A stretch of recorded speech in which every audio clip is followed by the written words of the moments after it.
எத்தனை போர்க்களம் வாழ்க்கையில் சந்தித்தேன், அத்தனை தோல்விகள் தாண்டியும் வென்றிட்டேன்.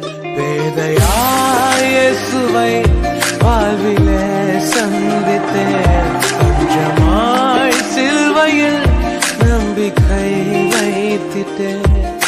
பிரேயர் வாரியர்ஸ் மினிஸ்ட்ரி இன்றைய வாக்குத்தத்தம் யோபு அதிகாரம் 29 இறைவார்த்தை 3. அவரது ஒளியால் இருளில் நான் நடந்தேன். அன்பார்ந்தவர்களே, ஆண்டவர் நம்மோடு உடன் இருந்தால் எப்பேற்பட்ட இருளான பாதையாக இருந்தாலும் அந்த இருளில் நம்மால் நடக்க முடியும்.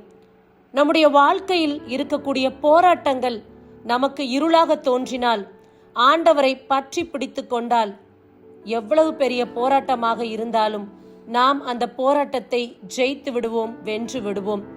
ஆண்டவரின் ஒளி நம்மோடு கூட இருந்தால் எதற்கும் பயமில்லை. எல்லா வகையான இருளையும் அந்த ஒளியானது மாற்றிவிடும். இருள் சூழ் பள்ளத்தாக்காக இருந்தாலும் ஆண்டவருடைய ஒளி எல்லா இடத்திலும் பரவி அந்த இருளை நீக்கி அந்த இடத்தில் வெளிச்சத்தை கொடுத்து நித்திய ஆசீர்வாதத்தையும் கொடுக்கும். இறைவனை பற்றி பிடித்துக் கொள்வோம். அவருடைய ஒளி நம்முடைய வாழ்வில் நிலைத்திருக்கும். எப்பேற்பட்ட போராட்டம், பிரச்சனைகள், சுகவீனங்கள் நம்முடைய வாழ்வில் இருளாக இருந்தாலும் அவற்றையெல்லாம் தேவ ஒளி மாற்றிவிடும். ஆமேன். God bless you.